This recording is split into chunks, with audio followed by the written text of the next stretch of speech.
fucking awesome. Come on, it's gonna be fucking awesome.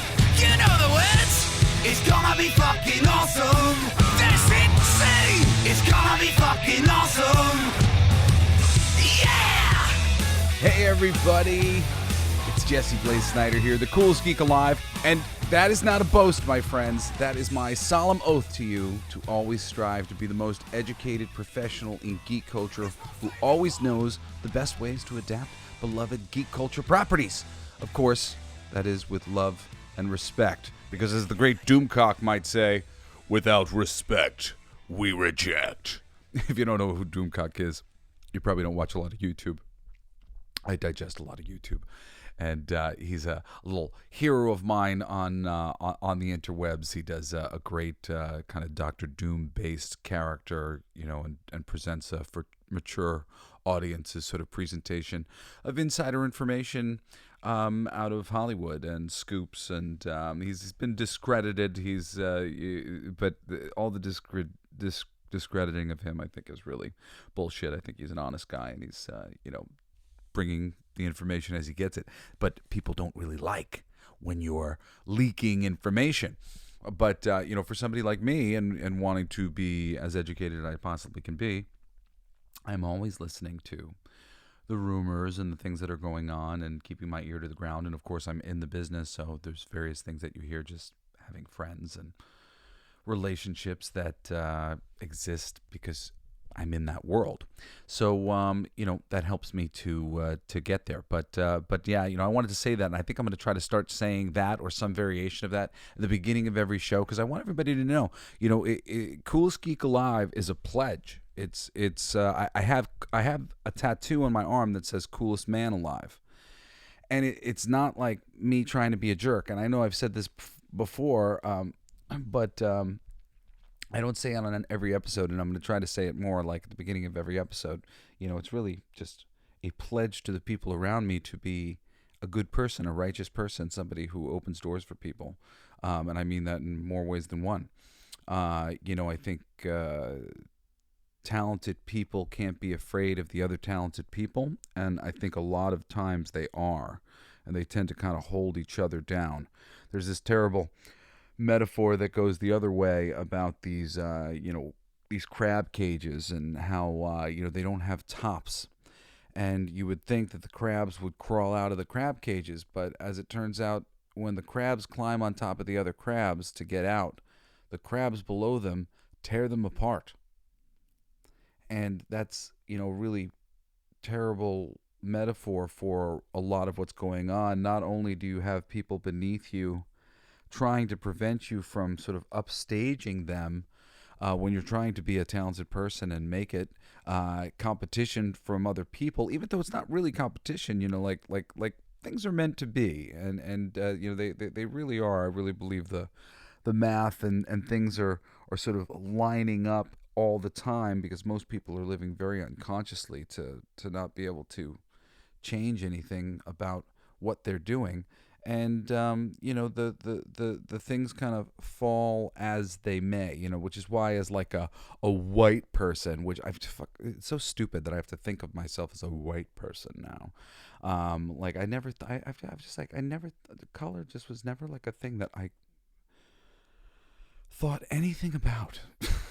It's so fucking aggravating to have just like, it's funny because I still don't think color on like any other level, other than it keeps being pointed out to me that that there's a white culture, and I look in the mirror and I go, well, I suppose I am this person they're talking about. And I'm like, I don't feel white.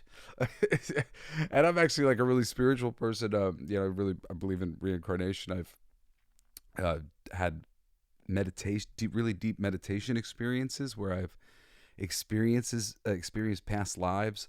And I think in my previous life I was a Native American, and I have a lot of affinity to Native American culture because I think that's where I came from.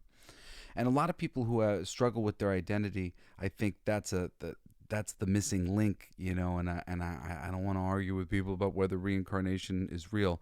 But for me, as an atheist, for years and years and years and years, I always left room for the possibility that reincarnation was a thing. Like I was like, I guess so.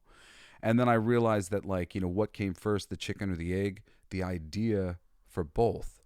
Idea comes before form. So that would mean that there was an idea machine on the other side of this physical thing, right? So within that concept, reincarnation really started to make a lot more sense. And then I read a book called, that I would really recommend to you because it's super cool, especially you writers out there. Stuff, I mean, like, just there's so many cool books in like the esoteric domain, the world of mystical stuff. Like, I mean, like, there's just, we tend not to believe testimonials, but man, there's some testimonials, and with a lot of them, there's so many testimonials, it's really hard to deny that something's going on. I mean, look at all these people from all across the world who don't have any connection to each other, and they're having the same experience, that kind of stuff. Really cool. But the book on reincarnation is called Many Lives, Many Masters, and it's super duper cool. Highly recommend that one. But what was I talking about that? So yes, being white and, competition in the business and all these different things. But, I really don't believe that there's a competition. I believe that there's always sort of a best person for the job, or a best person for the person who's hiring for the job, which tends to be more the case. The person who's hiring for the job is looking for somebody who they're comfortable with on whatever level. It's really about lining up with their sensibilities, their story sensibilities. Often it's about feeling like that person is malleable to them, feeling like they have something over them in a good way. Like and they don't even realize that they're doing this most of the time, but it's just about being comfortable as a person in a superior position to have to talk to a person in an inferior position. I know sometimes I've kind of intimidated some of the editors that I've dealt with, because I come from this celebrity world where my dad's a rock star, and like, I'm this big geek and I love to make comics. And it's sometimes it's hard for people to believe, and other times I definitely get kind of the sense, and I've been told, that it's like, and I don't mean to make myself feel like a big deal, like, because it's like, I'm not a big deal, man. I try to be awesome, but I'm a human like anybody else. But some people, a lot of people, are affected by celebrity connections, and it does change the dynamic between me and the editor. Like, I'm a writer, but to a certain degree, they feel like they need to treat me like a celebrity writer, and that's hard when you're just starting out. Like, and it's actually like a bad dynamic for me, because it puts like a weird pressure on them that like they shouldn't have. Like, I'm humble, I would take your notes, I am a new writer, please give me your notes, I'd love to learn, whatever it is you have to offer. But there are these weird like power dynamics that go, and that leads to people picking people that they want to work with based on like who they're most comfortable working with.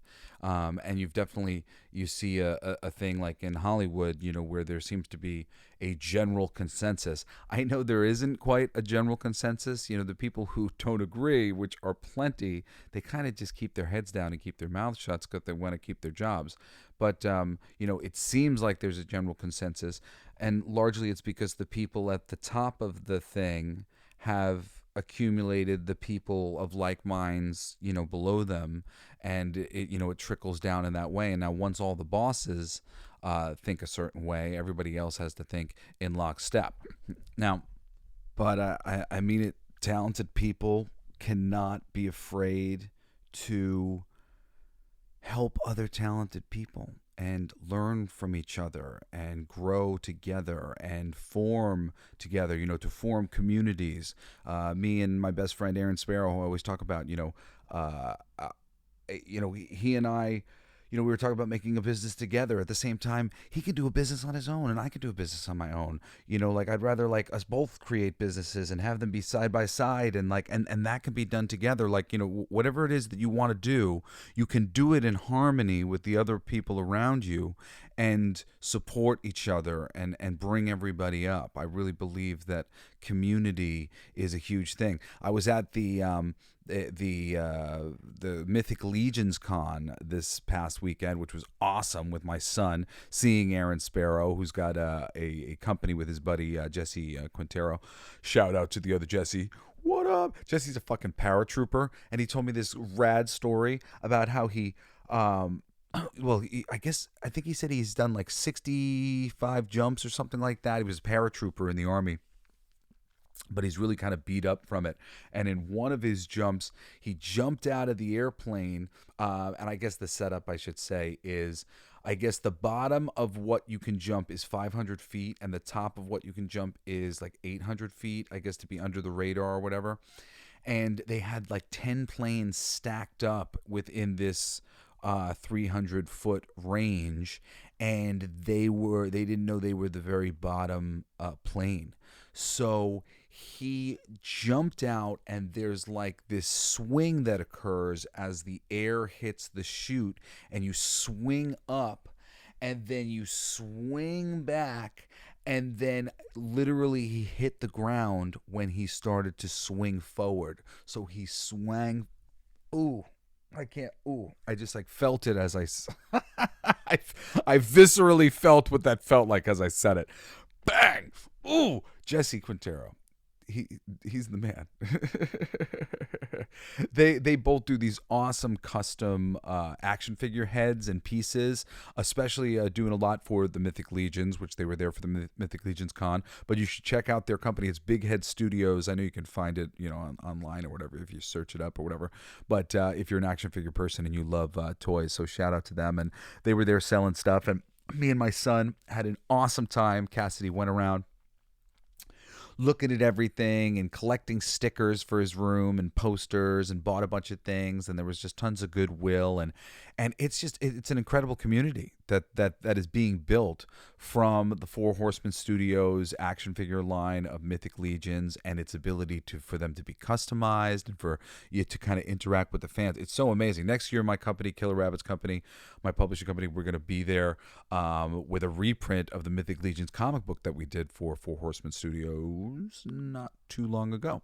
But it was great to see it. They keep moving it to a larger venue each time, and it was really just like, it was cool. It was just tons of craftsmen, tons of toy craftsmen. I'm a big toy guy. I love that. It was super inspiring for me.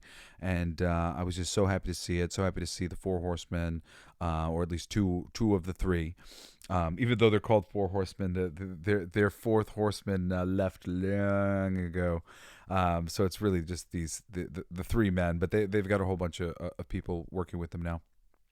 But they are just incredible craftsmen, and because of this great, wonderful work ethic and everything at making toys and opening it to a community, having them be customizable, like, they've created a world around them of just grateful fans. It's wonderful. It's wonderful, and it's exactly what I want to build as a comic book professional and a creative person in the world. I just want to continue that kind of thing. Like, I just want us all to come together, and I hate all these ways how online we've been like taken apart, and there's just should be more venues of us being craftspeople and trading and being kind. And I'm sitting here staring at an action figure, a Mythic Legions action figure, a custom painted Mythic Legions action figure that was $50,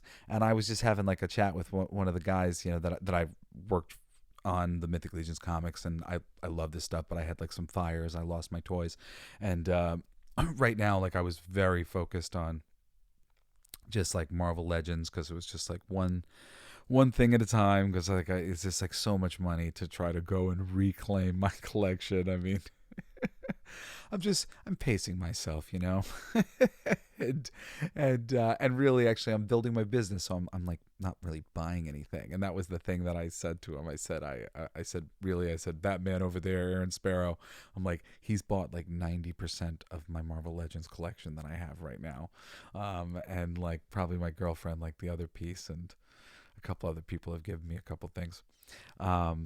And the dude just looked at me and went, "Well, here you go, my friend. Which one do you like, this one or this one?" And they had like two, like one shaded red and one shaded blue. It's really dope looking. I actually always wanted this figure in particular. I was like the way it looked. This is a slight variation of it, but it's custom and super cool and really means something that he gave it to me.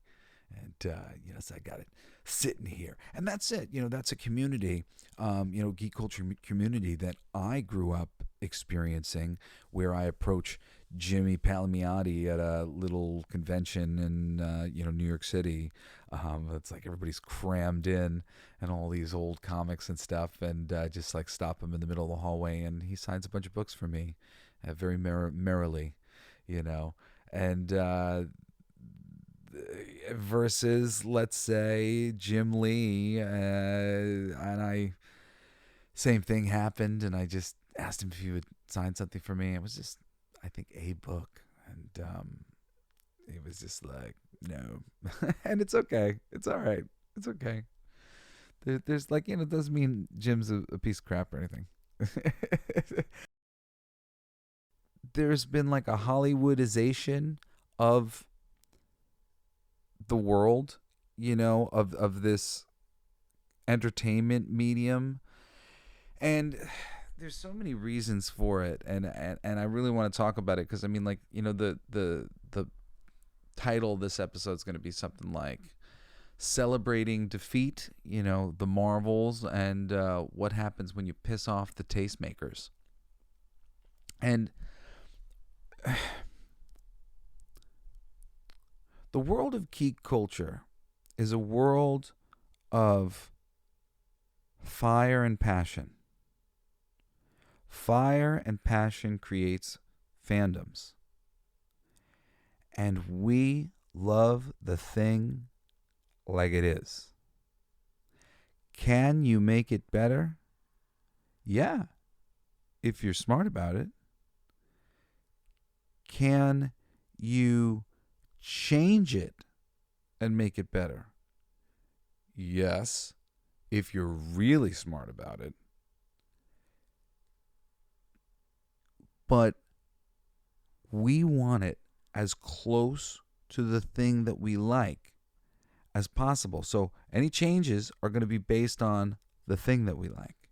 But you've changed it to improve it. You've done things that the creative person couldn't exactly see at that moment because their perspective was small, because they were on a deadline, blah, blah, blah, blah, blah, or they didn't have enough issues to stretch a dramatic moment or something like that. Like, a good example of this is The Walking Dead.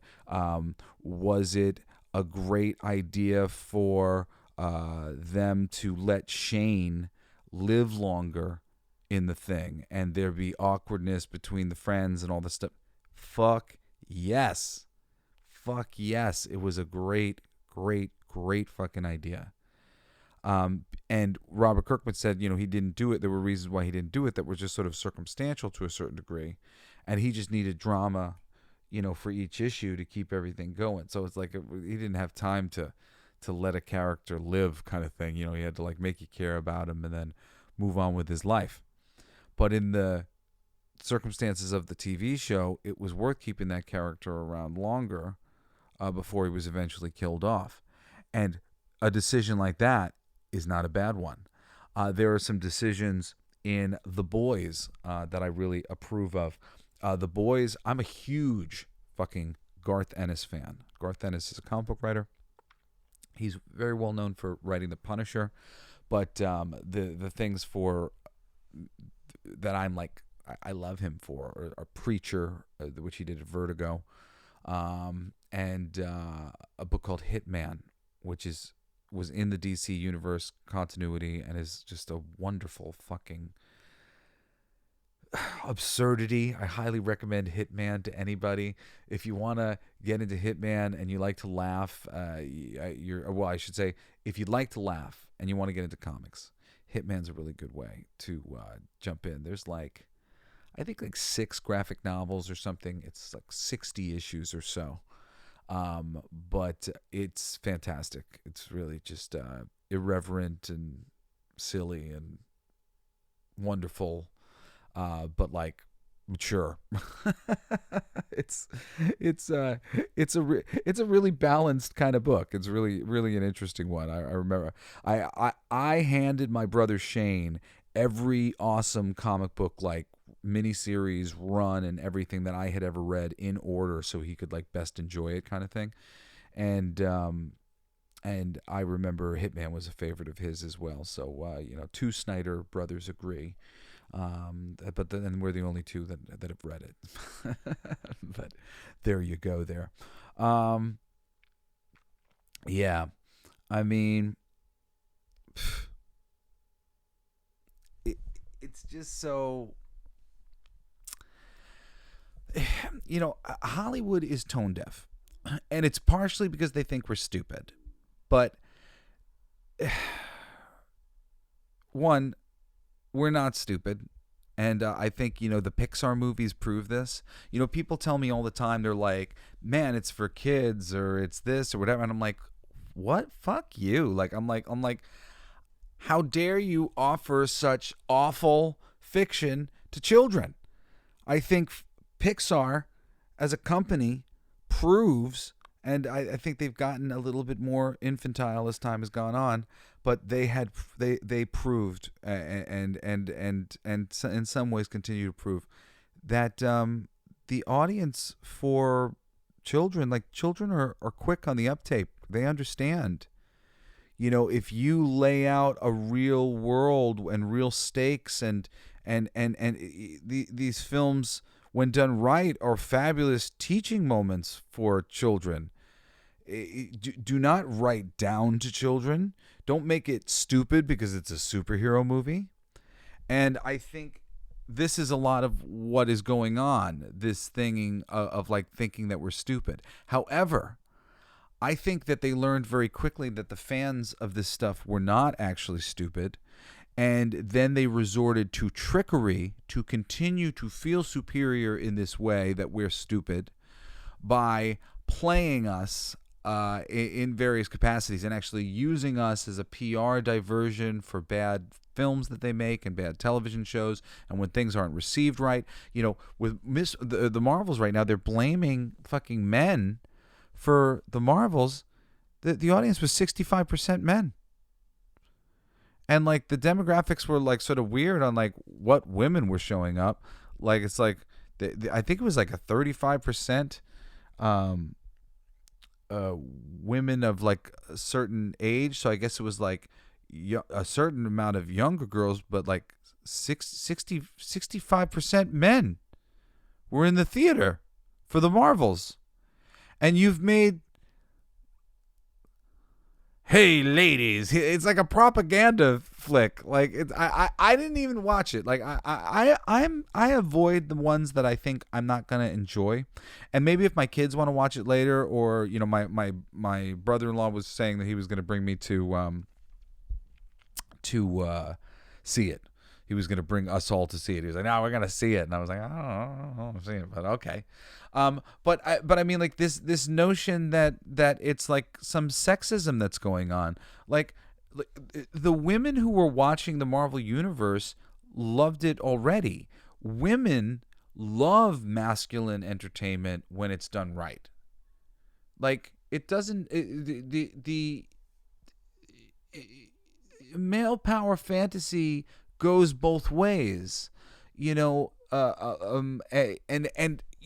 not to say you even have to be a woman who's like into this sort of male power. And I fucking hate that term. Actually, you know what? Can I say that? Like I want to fucking throw that shit out into the garbage. The male power fantasy.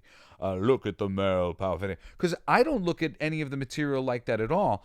For me, it's all about these extremes. It's Superman he's living up to a certain ideal, and he's got to hold himself to a hard line of not killing. He's got all the power in the world, but he can't just break your neck. That's a great challenge for this thing. Batman being like the pinnacle of a human being, what a human can be with their mind and their body. These things. This is important. Steve Rogers is the pinnacle of patriotism. He is the right thing. He always does the right thing. He always knows the right thing, even if that includes abandoning his government when he feels that they've turned their back on the American ideal, which he's done at times. And like that's who Steve Rogers is. Steve Rogers really means it. Superman really means it. Batman really means it. They're all the way in their particular polarity. And Batman goes up to this line of "I will beat your ass to a pulp, but I won't kill you." Superman won't even do that usually. It's very rare for him. That's always like the, "Oh my God, Superman, like there's blood." Like Superman will kill you and like it's okay. Like he won't kill you. He'll knock you out. Whatever. Superman will take care of you. That's one of the big problems with Carol Danvers. Carol Danvers could be and could have been everything. I'm inspired right now. Like if they wanted to make her a thing, okay? First thing they needed to do was honor the past. And in the cinematic universe, they don't, but in the comics, of course, the past have been honored. But in the comics and in the films, what needed to be done was similar to what had been done with Wally West. Carol needed to feel this great obligation to live up to this mantle of Captain Marvel. And she needs to like put herself through some tests, maybe be met by like a cosmic being or whatever, to like bring herself, to do the trials of Hercules with Carol Danvers, a cosmic trials of Hercules where she learns all these lessons and grows as a person to be the hero that deserves to have this great power and deserves to carry on the mantle of Captain Marvel. In the movie, it's and this is always the thing. It's like not only did they race swap, not race swap. Well, they did. Well, not race swap. They gender swapped the Marvel character into Annette Bening, but they made her an old lady in a simulation or whatever. Like Captain Marvel is a superhero who was responsible for great heroics and was somebody worthy of aspiring to be like, who was taking care of,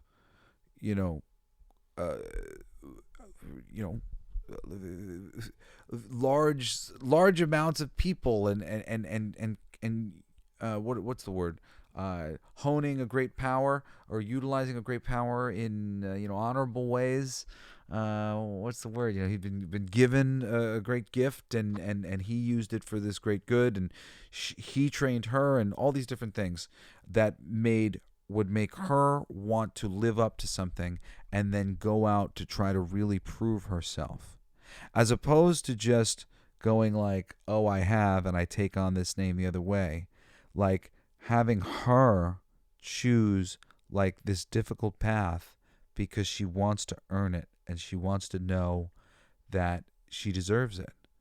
And coming back from that, I think they really could have made her a boss bitch in any way that she could, but at the same time, I think just being a bit humble and allowing other people to recognize you're awesome is the way to go. So like, introducing her as a powerhouse, and getting compliments or whatever, but, giving a smile and, and a nod, or whatever. You can keep it small if you want her to be, stoic and, a little butch or whatever. But like, there are ways to do all these things, but you got to do them in ways that are fucking rad and give her something to lean into, because without that thread, like, because that's the one thread she does have in the comics, that she is that person and she is living up to a mantle. It's not played up necessarily a lot.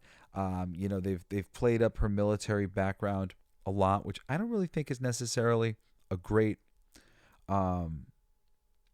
way to go. I mean, this military background, this idea of following orders, I mean, this is what led to the idea of her doing some really dastardly things in the comics during the Civil War too. And I didn't read these books. I had just happened to bow out by then, so I've only like heard about these things. And I just like had one of the things pointed out to me recently because I knew she was like locking up her friends and kind of thing, which was lame. But going after Miles Morales really hardcore based on like a dream or something or a vision of him killing Captain America, and they beat him up and lock him up. He's a little kid. Like that's ugh. I mean these are really poor choices that Marvel's made. And by doing this thing where she's just being imbued with this crazy power, and then they just have her like, you were always very powerful and now you're imbued with this power, and like it seems like all the power with no responsibility, especially based on a lot of plot things that I hear in this movie. Like basically Carol screws up pretty big time, and then Lady's out for revenge on her. I mean, like, it's like I mean, like, these aren't the kind of struggles we want to see her go through. We want to see her go through struggles before the lives are in her hands. We want her life to be on the line and her to overcome great obstacles. And it's really just like, it's so stupid. It's so stupid. It's so stupid. What else do I have written here?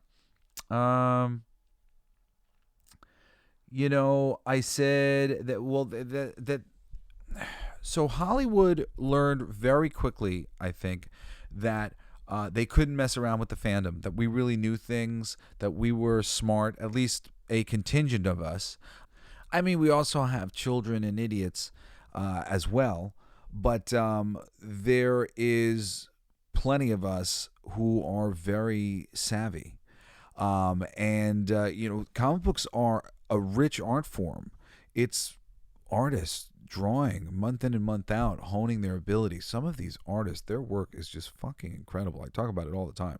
I mean, it's just really like, you know, there are a lot of art appreciators, art aficionados who read books, you know, people who aren't stupid.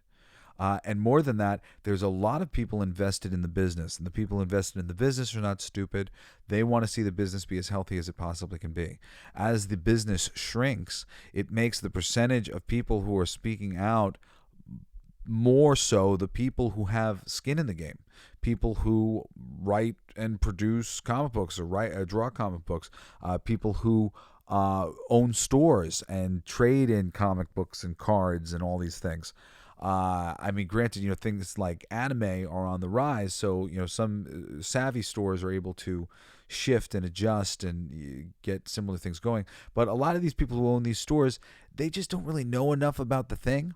You know, I've still been real slow adapting with anime because I'm just so into all the other stuff that, like, I always said no. Because some things that I would get into, I don't know.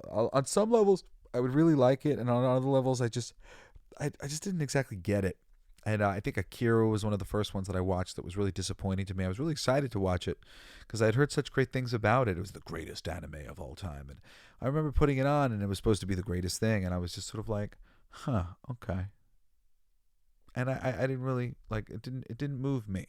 And I don't know if it was just bad timing and it was built up for me and stuff. And, you know, there's other things that I've given a try to here, there, and I just haven't exactly gotten hooked. Although recently I have gotten into Chainsaw Man.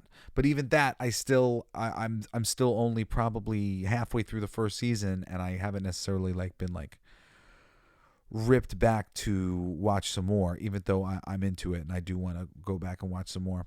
But you know, there are some, and I am trying to get into them, but you know, that is where things are going, and I do think that you know, I'm trying to get into them because I see that's where things are going. I see like that's a lot of where the interest my children have, and I see that anime and comics are very similar. Like, you know, I can make comic books like anime books if that's like what people prefer. Is that a style that people prefer? You know, so for me, it's just like another thing to study as a person who makes these things. And I do think that if you're going to get into a business for yourself on any level, you know, you got to be ready to adjust with things. You know, me and my buddy were talking about it. There was like a coder friend of my friend who's really worried about being replaced by AI. And my friend said, I told her she should start using AI so that it can be a tool that she has so that she can be sought after for the business as it evolves instead of worrying about being replaced by AI. I really agree with that. I've used ChatGPT, for like really small scale writing things. It's just a good tool. Not like nothing that and let me rephrase this because it sounds like no, but for like an email of like I gotta give them basic pitch for this thing that I'm doing, and like I've written this email a million fucking times, and I'm like I don't have time to write an email. Hey, pitch them on a thing, and then like you go in and like you readjust all the thing, and you add in a couple of your information, and you finish it faster. It's like ways that people are doing their homework and stuff. It's really just like future shit. Like it is a tool that you can use, and I think you can use it very honorably. I also have used what is the other thing? Midjourney. For a couple things. Midjourney, my band Dilf USA, we didn't have any money to put into art or anything for our album. We have album covers that I made using Midjourney and me doing Photoshop, but like, so I could get original images and then like, go in there and add logos and stuff to make album covers for our band. I'm sorry, we don't have any money to put into that. Like it would come out of my baby's mouths to do it. Like, I have to be kind of business minded about certain things as an adult with a family. And I can't spend a lot of money on that. And you have to realize a lot of people can't. And that's a practical reality. And it's a really reasonable and wonderful thing that I can actually have this cool tool that can give me something. Is it going to give me the heart and the soul of having an artist do it? No. Would I rather have an artist do it? Yes.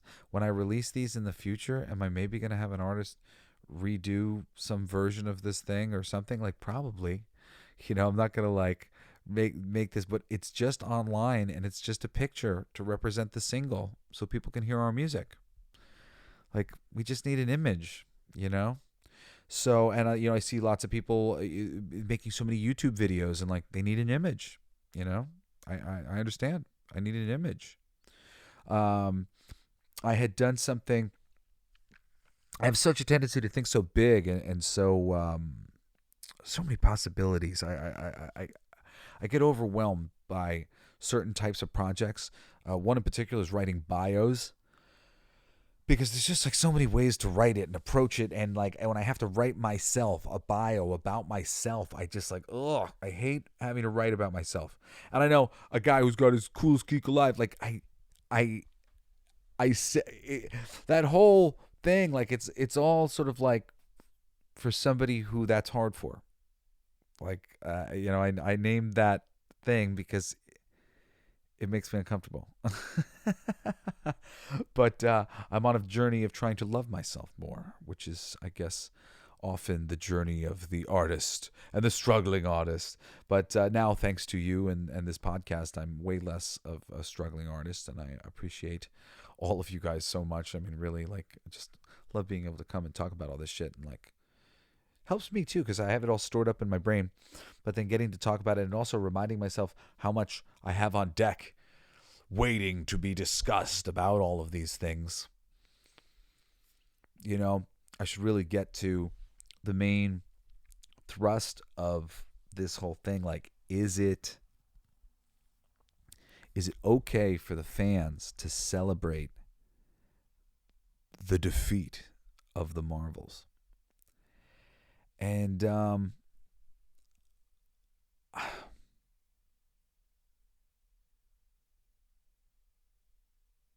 all right, the Zen master in me says we don't need to do that. Like, we're better than that. Okay? But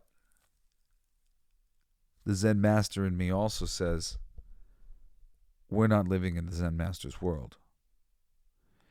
And in the actual world, we're living in a polarization of God's mind. And I mean, this is like spiritual ways of talking about these things. And I mean, I'm sure you've come to some, whether you're an atheist or you're a religious person, you've come to a similar sort of notion of, what people would call good and evil, but is a more nuanced sort of thing of positive and negative and left and right and ebb and flow and so on and so forth. And things move back and forth, and things come to a crescendo, and sort of the bigger the crescendo, the bigger the swing back in the other direction. So I think that the fans recognize that that is indeed the case. The bigger the crescendo of the fall of this thing that we have been calling out as educated fans for fucking years now. Now it's time. Now it's time for this thing to fall. This giant to fall. It is falling. We're watching it fall. Here it is. It's a big crash. And what does everybody do who wants to make sure that you saw it? They go, oh,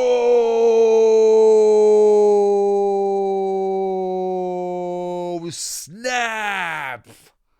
That's right, motherfucker. We fucking told you. We told you. We've been warning you. We tried to warn you. We were on your fucking side.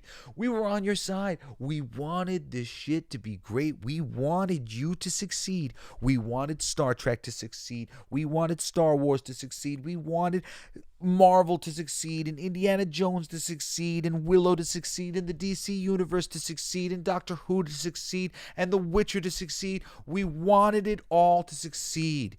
We wanted to succeed still. Well, I don't know about that anymore. I mean, I wanted to succeed still. Succeed still. At the same time, I kind of don't. I mean, I would love to see these things done right because they deserve to be. There's just so many stories from these universes. There's so many great novels that deserve to be adapted, and so many just so many fucking things that should be on the big screen that people would just be so thrilled to be inundated by, that cannot get past the cult of personality that is in Hollywood. Because I mean, this is the other thing that I really wanted to tell you, because like, it's all keeping up with the Joneses. It's people pretending to be cool and pretending to be smart, and the people who flock there are looking for validation in so many ways. And it's really true. And I was really reluctant to go to California in the first place for all those reasons. I was kind of dragged there in 2008 because there was a big financial crash, and a lot of the work in the voiceover world, I was told by my people, had moved to California. And if I wanted access to those jobs, I needed to think about moving. So I moved, and I did end up having a very good run over there in California. I was the voice of Kia Motors for many years. That's when I started being the voice of Food Paradise. I'm still the voice of Food Paradise. Technically, hopefully we'll be coming back for a new season soon, but it's been really crazy over there at the new Discovery merger thing that happened. And that's actually when I started my company, the Killer Rabbits Company, and I did the book for Mythic Legions, and I did the book for Image Comics, Blacklight District, and originally produced King of Kings that we just fundraised for the first issue on Kickstarter so we could print it, which the second issue we're going to be fundraising for probably next year. So the thing about the place, to a certain degree, is, it's either people who are seeking validation or people who want to use it for validation on various levels, to get validation within society, validation as people. It's very showy. And these people, they're not really big, deep readers. There are some people that read scripts and stuff. But I mean, there's literally a job called script readers where they hire people who like to read because these people generally don't like to read. I mean, that's what you're dealing with. You've got script. If the script readers like your script, yay. It's like, it's not like these people are like they want to read as few scripts as possible. A lot of these people, because it's way more about moving and shaking and getting money in Hollywood, and it's really the financial side of everything tends to be the dominant factor. I'm trying to build a business coming up from a community side of things, and I think there are more and more businesses coming up from a community side of things that are far more sustainable for you and the communities that you get to give the gift of your bounty to. But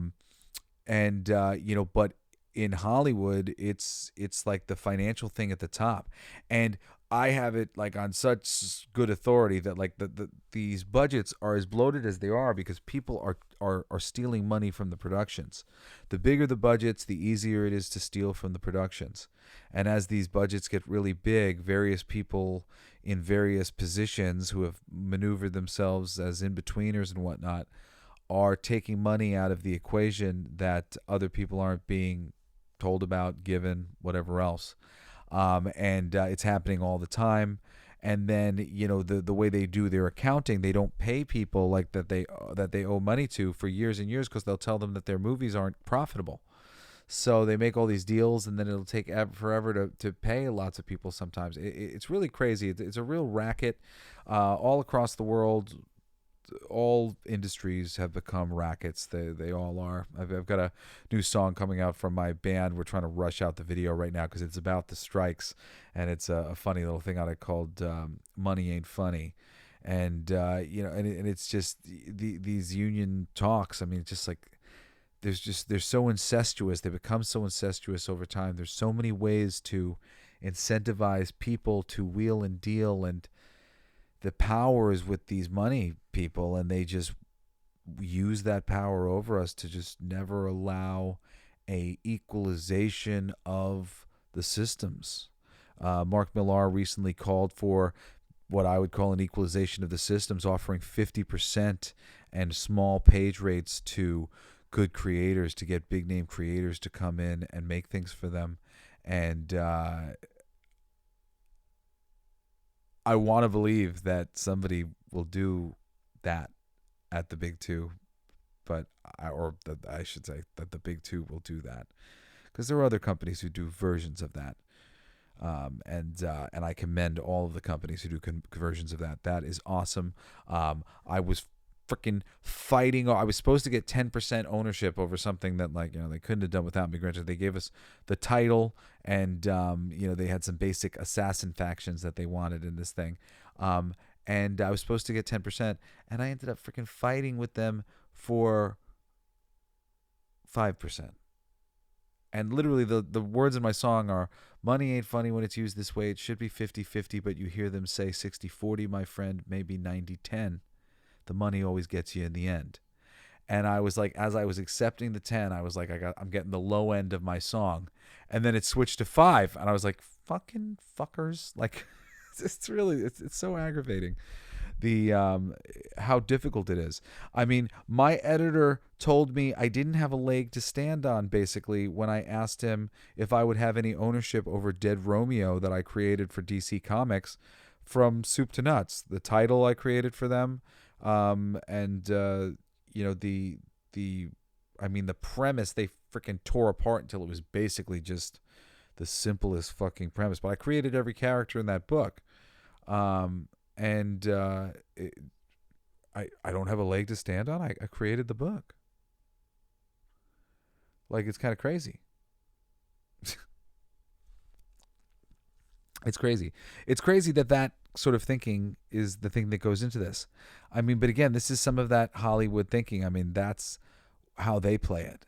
They buy these scripts off people. They own the script. It's not like, these writers get taken for a ride, so often. It takes a long time for people to get power, to realize how things are written, how these contracts are written, so that they can get themselves actually paid and whatnot. I mean, just if you read books on writing, you hear writers talk about this stuff all the time.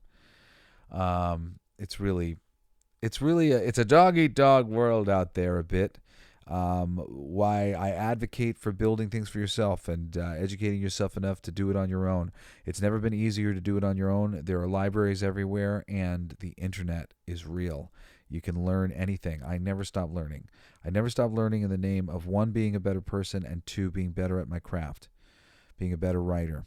And sometimes what I'm learning is being dictated by the things that I'm writing, because I want to understand the biblical idea of the 7 sins and things like that, where all that comes from, because I'm working on The Others for Come On Studios, and the subject matter is just all about that, and I really want to understand what the actual Bible is. And but I'm reading the books of Enoch too. Like, I'm reading the things that are like obscured Bible stuff, the Dead Sea Scrolls, and understanding things as deeply as I possibly can, so I can put them into the story in a meaningful way, so that it enriches the experience for the reader, and the reader might be that much more deeply interested in what was this based on and where did this come from, and one day can come ask me and I can tell them the things that I found and what I looked for, and how I tried to make it really rich by getting these pieces. And usually I try to name drop a lot of those things in my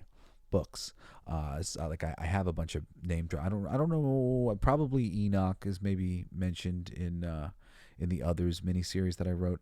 This thing hasn't been produced yet. It's kind of just like sitting there because they bought a bunch of licenses, new really big licenses at the time. So they were working on some of their things that they owned that were unknown, and then so it got kind of put on hold for a second. But really cool book I did for them.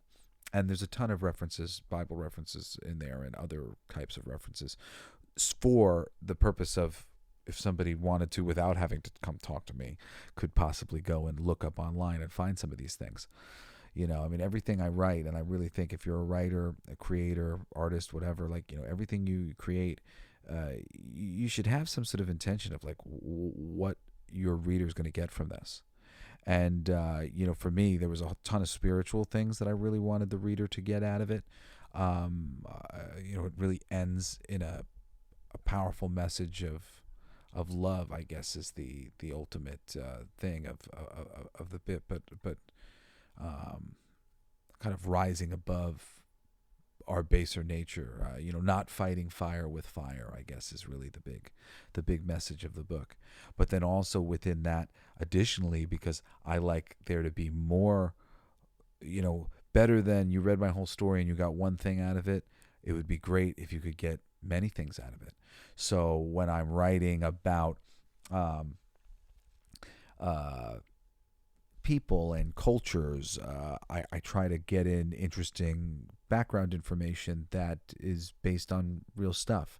I try to get in interesting approaches to magic use that's based on real things, or psychicism, or whatever it is. I try to look at the real world. In reality, a lot of these things are far more muted than they would normally be perceived in a comic book for it to be an exciting visual experience, or whatever it might be. Or at least they're still muted in the world as it vibrates right now. But these things, have a basis in reality. And when you go in to look at those things, you find out that there's all sorts of really cool information that you can base your stories on, which really helps too in terms of the writing and being creative, because the more you understand how the world works, the more you can easily be inspired to a right answer to a story idea. You're like, oh, this happens because this is how the world works, and I knew how the world worked, so I can understand why that's the right answer. If you don't understand how the world works as much, it's harder for you to recognize when a story doesn't work, because you're like, oh, I don't understand how the world works, so why would I understand how this story isn't working? Because I don't really get it. The more you do, the more you go out, the more types of people you deal with and conversations that you have, the better for it you'll be. I'm also a big proponent of watching media, all sorts of media. YouTube and stuff in particular, I think, is great because you can get people's voice, the way they talk, and then there's different characters and whatnot on all these channels, and they're human. They're not cast by Hollywood. It really demonstrates a variety of people when you go to some of those things, and you're looking for that, and also wonderful writers. Great writer David Mamet and William Goldman and people who have made incredible movies. William Goldman is famously as the All the President's Men, and The Princess Bride, and Butch Cassidy and the Sundance Kid, and lots of wonderful films. Marathon Man. William Goldman's written tons of books about screenplay writing. He's awesome. Most wonderful writers write wonderful dialogue. Some wonderful writers are just conceptually really good, and their dialogue's not necessarily super great. But that's a great place too. Quote books. Quote books are the biggest one for me. Quote books was such an early, because I didn't really love to read. I used to have like an over-focusing problem. But quotes are nice, short, and sweet, and there's so much to learn in a good quote. One good, concise sentence can have you thinking forever. Really, it's amazing. I highly recommend quote books. Also, books of humor like that, humorous quote books. Quote books. That's a really good one, I think, for writers.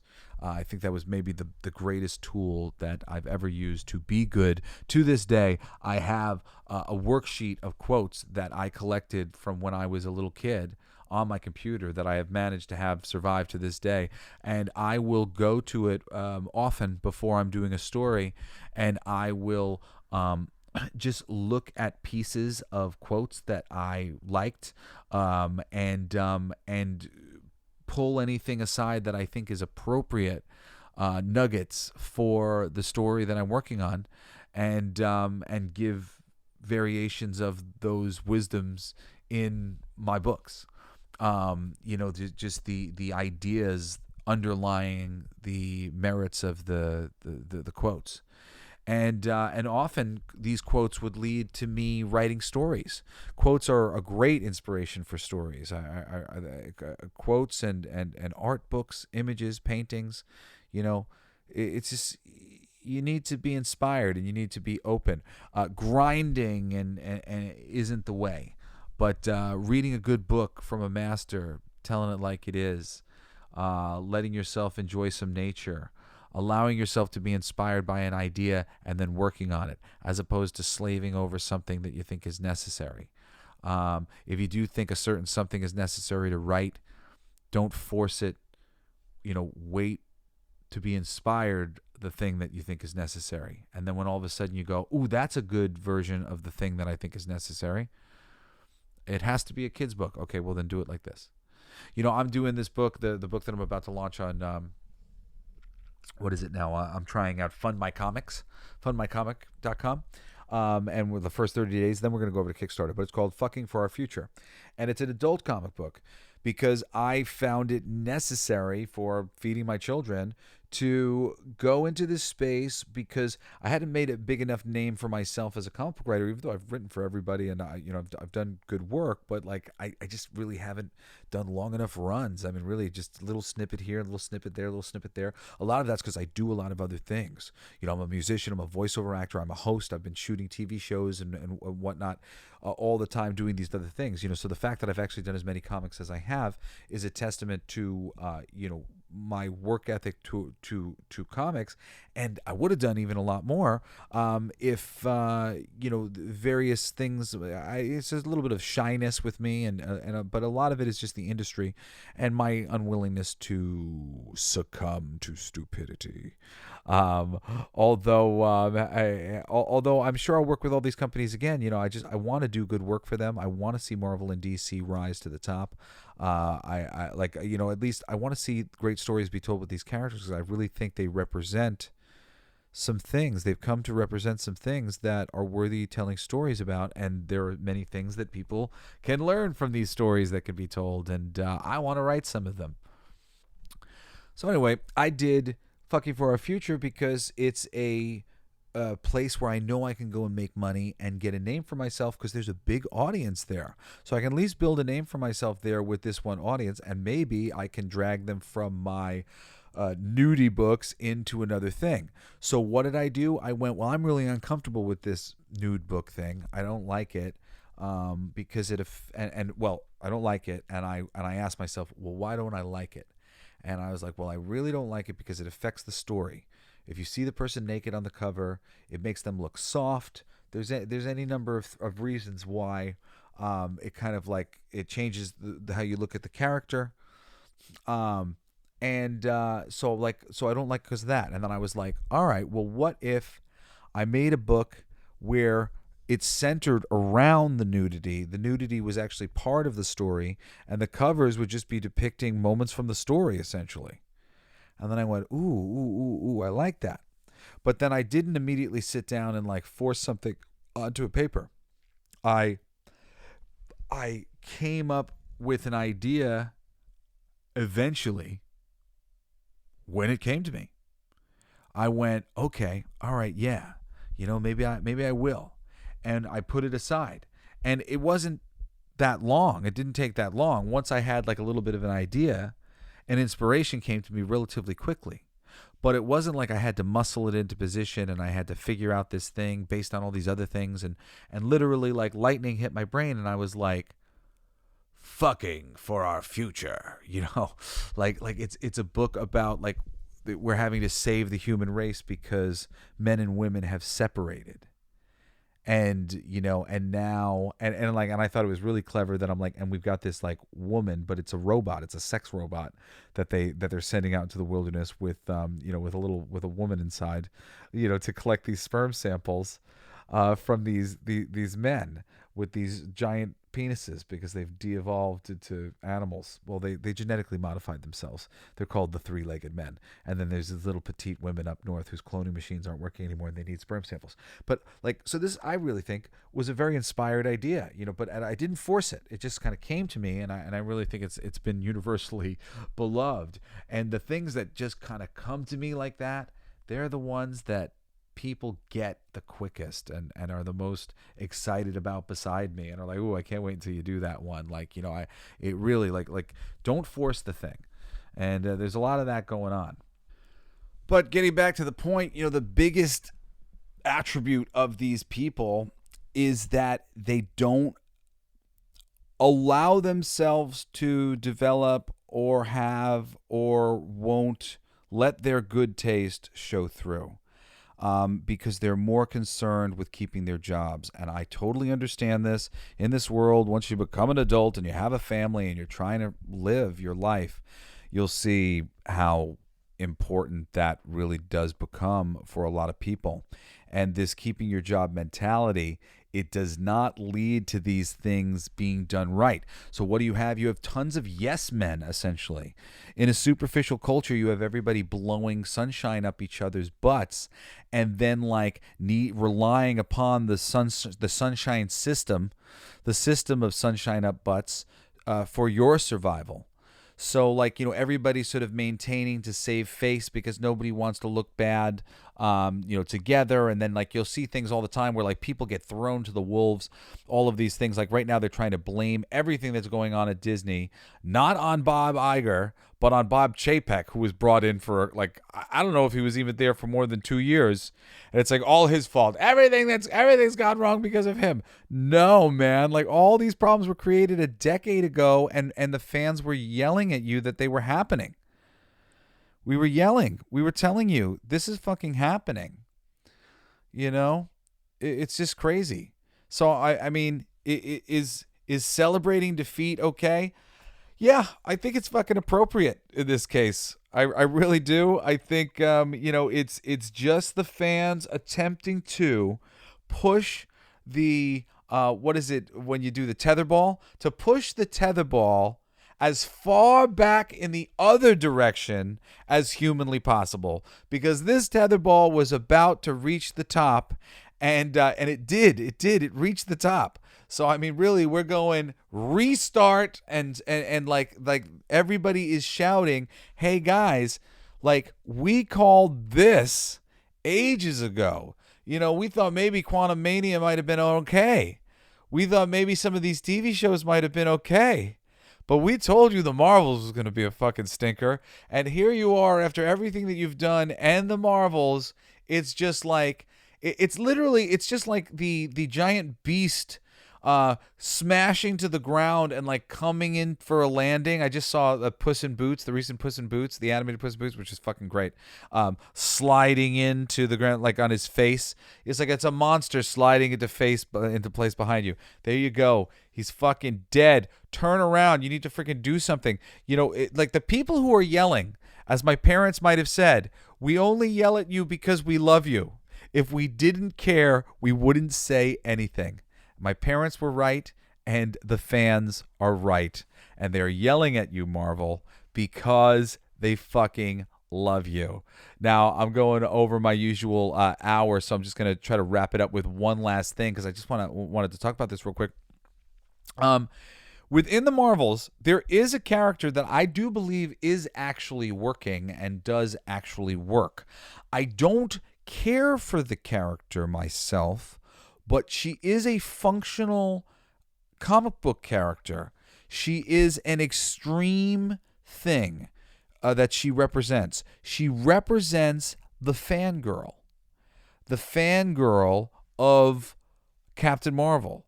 If Captain Marvel was built better, it would be a more functional place. The problem really with Kamala is that Captain Marvel's not built better, so Kamala being cute and geeking out in various ways and, possibly getting to be taught to be a little bit more stoic and cool by Carol Danvers, that doesn't exactly get to play out. It does, but at the same time, it doesn't land because Carol has not exactly made herself happy with the fans. But she really is like a Rose Tico kind of character from The Last Jedi. I contend that Rose Tico, it's not actually that Rose Tico is a bad character, but she's not the type of character that you focus on because she's annoying and aggravating to your main characters. So your audience feels uncomfortable with them. Like that kiss, it really was like, dude, clearly he's not into you. It's so funny. It's just there's so many double standards for men and women in this modern system that they make, and I just would love everybody to be held like to a similar standard. And I think that there was so many things about her behavior that were inappropriate. Talk about like ingratiating yourself to a character. Like the first thing she does is try to lock up Finn for leaving when he wasn't leaving. He was trying to go find Rey. So like just like that right there, just like and that was like the writer going, nope, you're not going to do what the audience expects of you and wants you to do. Instead, you're going to hang out with this annoying character who, like, she is a real character, just like Kamala's kind of an annoying character on that level. But you can write an annoying character as sweet and endearing over time. I'm a big fan of Ernest P. Worrell. I love Ernest movies. Jim Varney's Ernest is a great example of very annoying but still charming. I really do believe that there are annoying but charming done right, and you can do that. You can make that happen, and she is an annoying but charming sidekick, Kamala Khan. And Rose Tico, in small doses, could have been a perfectly wonderful foil, interesting character as well that you might care about, shown different things, made to feel, kind of bad for her in the right ways, as a character, see her working and struggling to better herself, blah, blah, blah. All these things would make you like her. But in high doses, right off the bat, the type of character that she is, she's that not a great one. Kamala, when done right, I think she's been fine in things that I've read, and I the way I think of her as a character, I like her. I see her as a character that is functional. She's the first like sidekick taking up the mantle, but I'm like kind of like a fangirl and I've chosen your mantle thing. I think if Carol Danvers was doing that more again with Marvel in her book, that would be even more meaningful with Miss Marvel doing the same, and that would mean that Carol would mean something to her that Miss Marvel was doing that for her. These are all things that would be really good character building. Yeah. Anyway, the fans are right. They're not fucking sexist. They're not racist. They're not all these things. They're just on the internet, and they don't feel bad about saying things that they think might trigger you.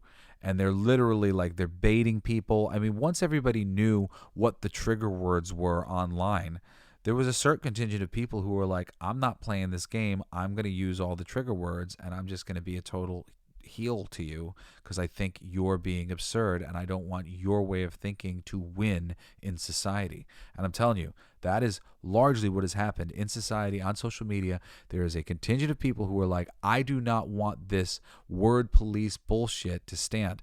Honestly, I don't want this word police bullshit to stand either, but I'm not a real believer in super strong arm tactics. I prefer like a softer approach to trying to encourage people in directions that I think are perhaps better than the current direction we're going.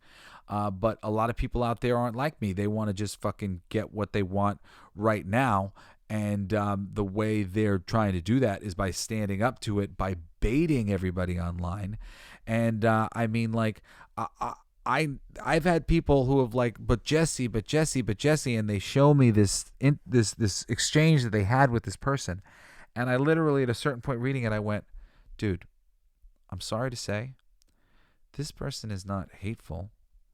They just see that they have your number and they're fucking with you because they see what all your issues are and all your things are. So they're naming all the things that they think might poke at you because you've made it so easy to poke at you because you've so clearly defined where all your sticking points are, the things that you won't stand for. Okay, well, how about this? How about I make fun of this? How about I make fun of that? It's really easy when you become very dogmatic about various political or religious positions for people to poke at you. And that is what's happening online.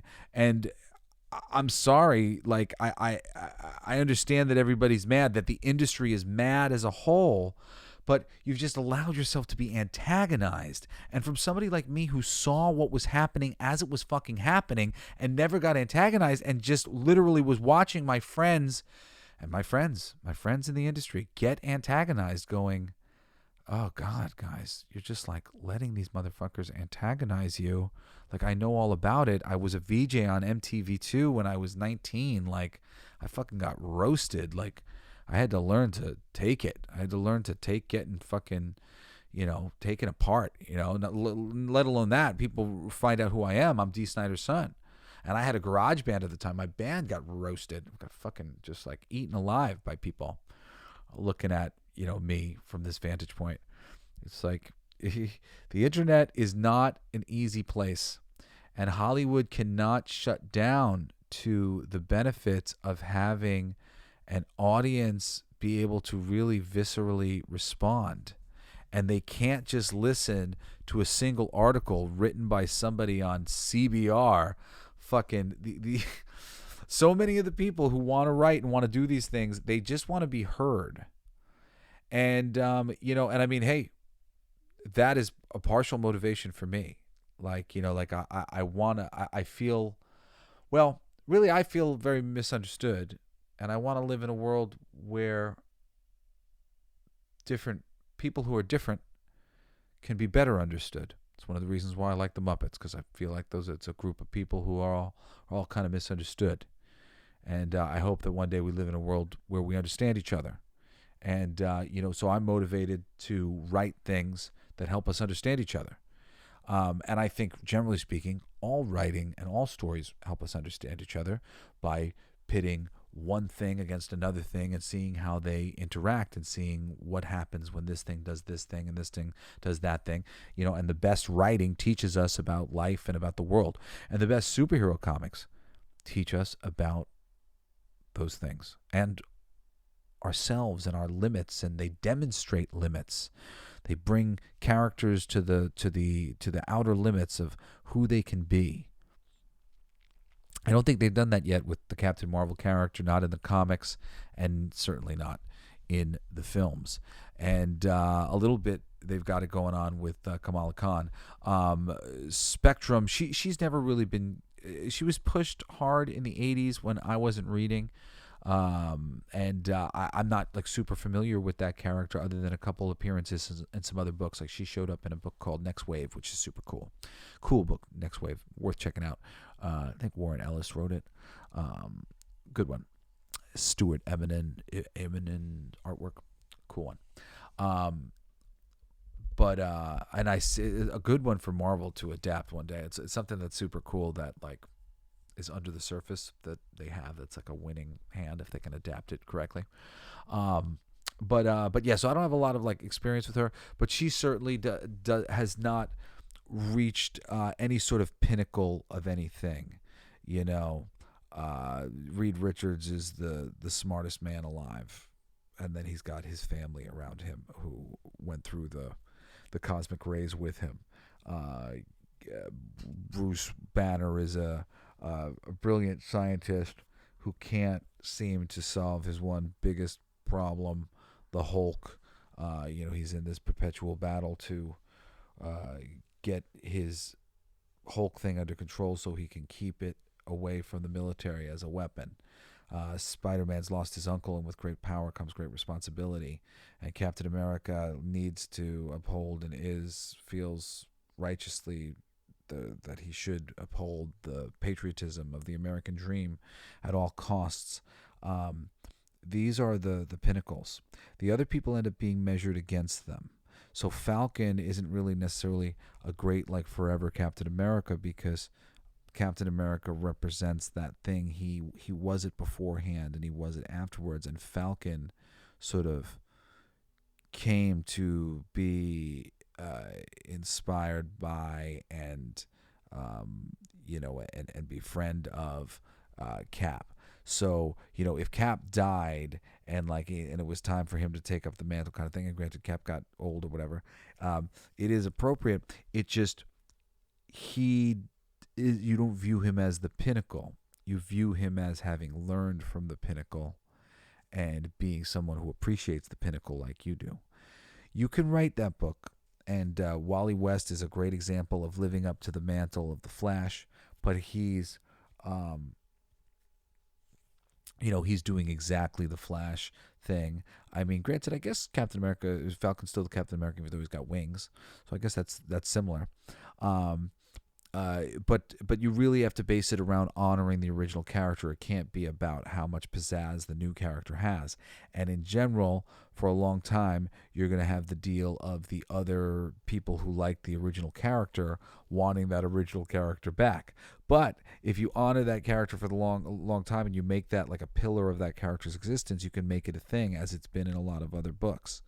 So I mean, there are different ways to do it, but you'll see how when you take somebody who existed in the one mantle and you sub into the other guy, they just always end up, they just got an uphill battle. It's not their fault.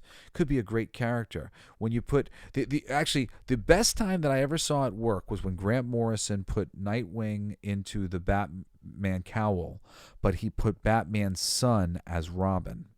So now all of a sudden Dick Grayson was a lighter Batman, bringing up a darker Robin that was Bruce Wayne's son. That created such an interesting dynamic and rich thing that I think that was the first time ever that I didn't care that it wasn't Batman in the thing.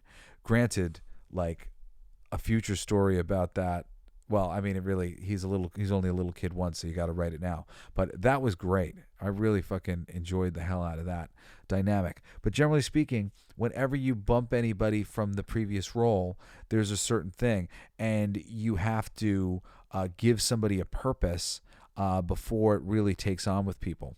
Like, I got into Kyle Rayner's Green Lantern, which was a good one, and I know a lot of people really like that one too. Judd Winnick was writing that, dude who was famously one of the people on The Real World back in the day. But I liked Judd Winnick's writing. Read a lot of stuff that he wrote, and I liked his Kyle Rayner. However, I wouldn't say that Kyle Rayner really took on some real meaning until all of a sudden he was given the ion power. And the ion power was essentially like the white light of creation, the full spectrum of all the thing. It was a really certain bit of the Green Lantern lore, and it made him special in a way different from the other Green Lanterns that was missing from him in a lot of ways. That specialness. It really, you have to find that for all the characters that you create. Who is the strongest person in the Marvel Universe or the DC Universe is an important question, because it creates like a scale to be looking at everything and makes all of the shapes different. You know, he's the strongest, but he's the fastest. You know, it doesn't matter that he's the strongest because he's the fastest. It doesn't matter that he's the fastest because he's the smartest. You know, all of those things really do play, because it's not so much about real people. It's about archetypes that represent things within your world. You know, there's always the fastest runner. There's always the strongest person. You know, you go to a gym, there he is. That's the strongest guy. You know, you can usually tell. You know, you go to the track and there's a winner in the race. It's the fastest guy. And when we tell stories, adventure stories, we always want to hear about the fastest or the strongest or the smartest or the bestest at doing the fucking thing. We don't want to hear about second place. Second place can be an antagonist, but first place is who we want to hear about. We wouldn't want to hear about the Fantastic Four if Reed Richards isn't the smartest person in the universe. And if you decide to tell us that, oh, no, in this universe it's Tony Stark, fuck you. Like, Tony Stark is the smartest person in the Marvel Universe right now because he's stolen that from Reed Richards. But really his thing is he's a millionaire industrialist. Mr. Fantastic is the smartest person in the universe, rivaled by Doctor Doom, who wants to fucking kill him because of it. And, you know, like these are the wonderful, simple archetypes of jealousy and intelligence and savvy. And, you know, because Mr. Fantastic's intelligent, he always finds his way out of it, similar to Superman. With Mr. Fantastic, his family's always on the line. The stakes are a little bit higher. You know, Superman, the stakes can be a little bit lower or seem a little bit lower often, or under the stewardship of lesser writers, a little bit lower. You can crank them up if you're smart. And like really, like when people say like, well, how are we supposed to create? How are we supposed to be creative? You know, like there are ways to create. I think people get locked in certain ways of doing things, and you know, they don't continue their journey in learning to be really good writers and learning to bring new things to the table and to really engage with their authors. For those writers out there, there is one great book that I will recommend as homework before I say goodnight tonight or today or whatever. And it will really rock your world as a writer or as just a storyteller in any way, shape, or form. And it's called Wired for Story. I forget who wrote it, but I've been meaning to read it again just to remind myself of all these things. But it'll really just flip your whole mind upside down about what is happening when you're writing something, when people are engaging with you in a book or a comic book or anything that you've written or put. When they're engaging, what is it that they're really looking for in their like lizard brains? What is the stuff on the inside of them that makes them tick, that makes them get excited and makes them get into the subject matter? And I think you will be very surprised what the actual answers to that is. And the short answers are that it's just that they need characters who desire something very much and work very hard to get it so that the audience can root for them to have it, essentially. That's it. I mean, really, read the book because it's like mind-blowing, the information that's in there, because it's just a lot of science, and when you start to look at it, you just go, wow, the way consciousness actually works when you break it down to all these different levels, and the way storytelling is actually working. I mean, like, these are the things that the CIA knows, and anybody who wants to program your mind. Very good things to know for you as a writer, because you want to program the reader's mind in a lot of different ways. Of course, you could also use the power for evil, but I wouldn't. But this is the type of power unleashed in the book of Wired for Story. Highly recommend that one. Anyway, that's it, my fellow Coolest Geeks. I love you guys. Thank you so much for listening to another awesome show. I hope you've enjoyed the past few episodes. This one, I really just... I just wanted to like talk about so many things in relation to this, and I know I was a little bit all over the place, but just I'm so tired of these motherfuckers blaming the fans for their bullshit, and I'm glad the fans are making a big stink, and this is freaking total doo-doo on the face of Marvel and all of the fandom that they have been ignoring for all this time. I love you, fandom, all you YouTubers like Nerdrotic and Doomcock and Midnight's Edge and WDW Pro and Thinking Critical and just so many other people that I'm missing right now, but like who I love and have been like, you know, carrying the torch for the fandom on YouTube. And I don't know if there are other people who have been doing it on the podcast world, but thank you to all of you guys who have been speaking sense and not allowing this sort of shout you down, you sexist, shout you down, you racist thing. You know, I know a lot of these guys have been demonized as fan baiters. Generally speaking, I really think they're all very reasonable, rational people. And I think if you engage with them longer than a moment, you will see that is the truth. There are so many people who have been fighting for the fandom, and we have been right. We've been right all along, and I just there's no other way to say it. I just hope that the powers that be learn the right lessons from these financial losses, and that is they need to listen to their fans. And if they do, they can have great prosperity and they can get the masses back. But you have to please the baseline fans first. We are the tastemakers. We are the ones that make the other people care. We're also the ones who the other people don't want to argue with because we know so much about the subject matters that we deal with, and we love this stuff so much. So our opinion holds more weight. Our weighty opinion is what matters. Please us first. Please us good. Make it feel great. I love you guys. I'm your passionate geek culture commentator, Jesse Blaze Snyder. You can write to me at jesseblaze@jessesnyder.com. I'm also on Twitter at it's not Twitter anymore. It's X. I'm on X at Coolest Geek JBS. I love you all so much, and I really look forward to hearing from you in either of those places. Anyway, thank you again for listening to my show, and I hope you will join me again next Wednesday and this coming Saturday for another ass-kicking episode of the Coolest Geek Alive, where I am going to be doing something fucking awesome. I'm going to be ranking the Marvel Studios phases 4 and 5 alongside phases 1, 2, and 3, because I had made some, like, I made for fun, I made a list back in the day of my favorite Marvel Universe shit, and I went through my old magazine and my old notebook, and I updated my list, and then I added phases 4 and 5, and I want to talk about where phases 4 and 5 ended up in my list of the greatest MCU properties of all time. I'll tell you this, it's not fucking good. Anyway, I will see you on Saturday, I hope. I love you all. Join me again next time for another fabulous episode of the Coolest Geek Alive! It's my favorite part.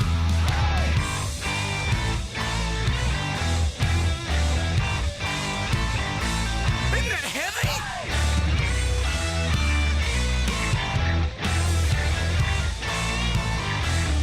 I played that. It's gonna be fucking awesome. Coolest alive.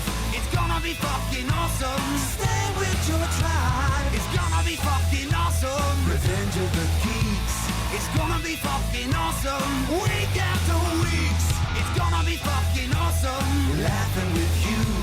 It's gonna be fucking awesome. And crying sometimes too. It's gonna be fucking awesome. Spelling it out. It's gonna be fucking awesome. Making you shout. You've been listening to Coolest Geek Alive with me, your host, Jesse Blaze Snyder. Don't forget to rate, comment, and subscribe for more excellent geek culture content. Thanks for listening.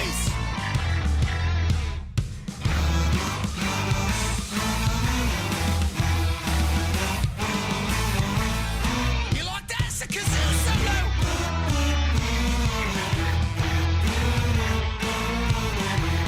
I played that too. It's gonna be fucking awesome. Talking some shit. It's gonna be fucking awesome. Living the shit. My voice gonna be fucking awesome. Food in our mouth. It's gonna be fucking awesome. Get in the mouth. It's gonna be fucking awesome. Tell all your friends. It's gonna be fucking awesome. Call right or text. It's gonna be fucking awesome. Raising the bar. It's gonna be fucking awesome. Straight to the stars. It's gonna be fucking awesome. It's starting soon. Straight to the top. Fucking awesome. Passing the moon. It's gonna be fucking awesome. On with the show. It's gonna be fucking awesome. Ready, set, go. It's going to be fucking awesome. Fucking awesome. It's gonna be fucking awesome. Just wait. You'll see. You'll all see. You'll all see.